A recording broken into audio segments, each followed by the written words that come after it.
Ever wonder where I record my music? Spoiler, it's not a recording studio. It's my bedroom. A few months ago, I moved into a new space, and while it functions great for a bedroom, there was just something left to be desired in terms of sound treatment. You might know me as a singer, but I am a self-certified DIYer with intrusive thoughts in my mind.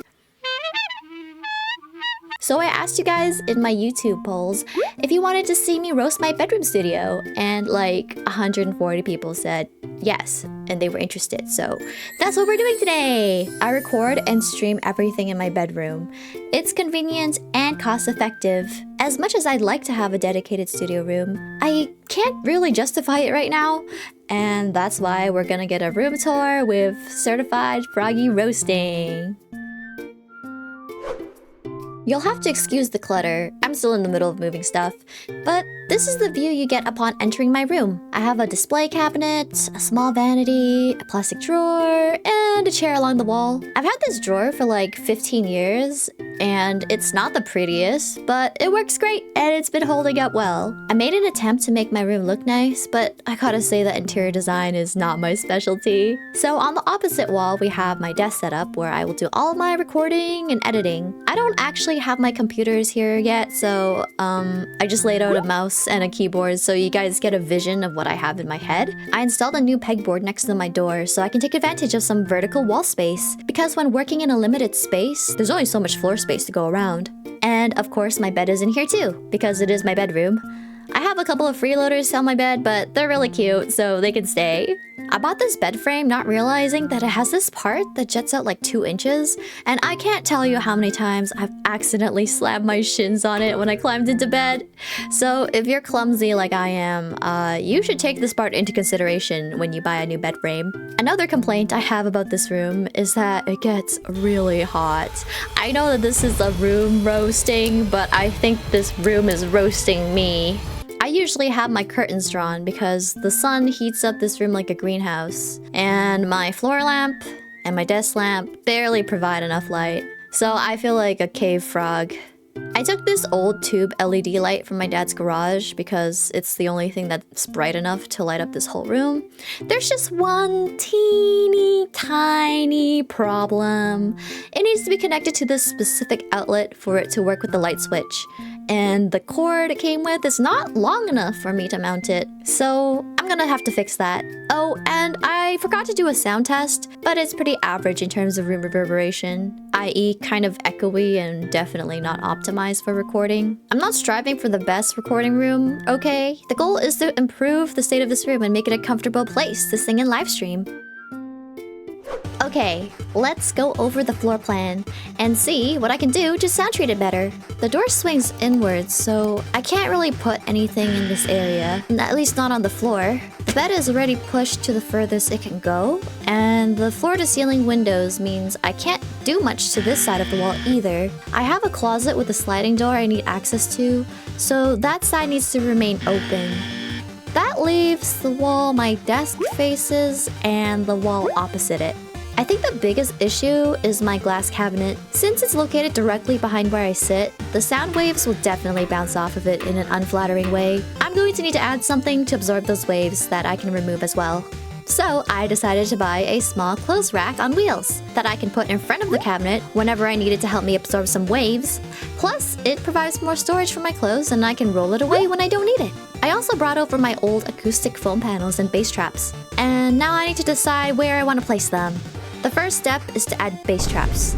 They're the most essential when it comes to sound treatment. You would usually put them in the corners of a room, but I've got some odd corners and not enough bass traps to cover each corner. I only have 4. And these things are a bit pricey, and I don't really want to buy more right now. I decided to focus on the corners closest to my desk, which means it's the area above my doorway and the corners where my closet is. I had to mount the bass trap to the ceiling here because it would block my closet door, but I think it looks really tidy. The bottom one, I just left sitting on the floor. I can move this if I ever need to access my closet. It's no fuss and no commitments. I love it. The adhesives I used for the first bass trap are actually permanent. i.e. permanently damages the wall. And I don't want to do more damage than I have to, so for the corner above my doorway, I decided to let gravity do the work. It's been a few weeks, and these guys are still holding steady, so I think it's a win for Froggie. Next, let's figure out what to do with the acoustic foam panels. Like I mentioned before, the only space I can use to mount these guys to are the wall where my desk faces and the wall behind my desk. I have a limited number of panels to work with, but enough to cover both walls.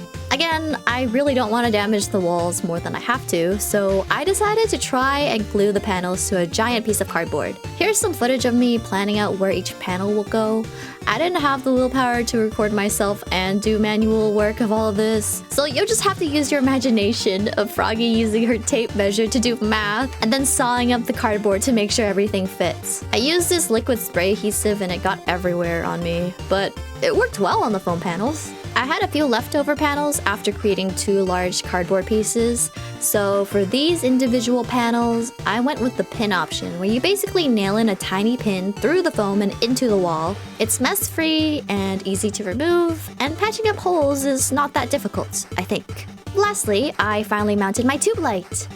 I bought an extension cable and snaked it behind the cardboard to hide the ugly cord. Now, I just have to put some finishing touches and move the rest of my stuff into this room, and you guys can see the final room reveal. Before I reveal the final result, don't forget to like this video and subscribe if you haven't already.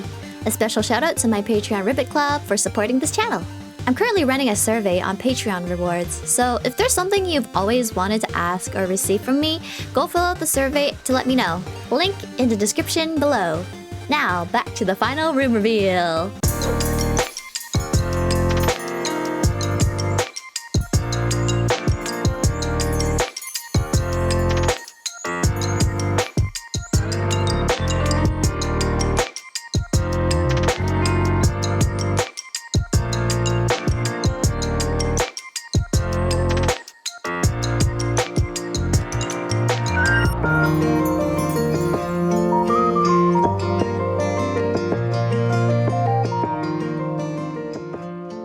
So I can't show you guys the rooms outside of my room, but this is what it sounds like.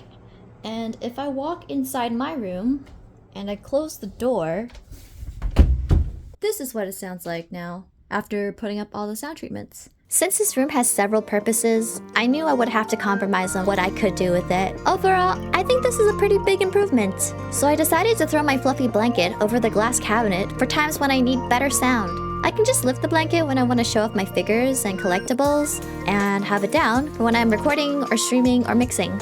Here's how my pegboard ended up looking like. It's a mix of function and cute decorations to brighten up the room. Here's my desk wall. Please don't come at me about cable management. I move stuff around pretty frequently, so it's not realistic for me to hide my cables, and I personally don't really mind. If you have any suggestions on what else I can do to improve it, let me know in the comments below. That's all for now, and have a riveting day!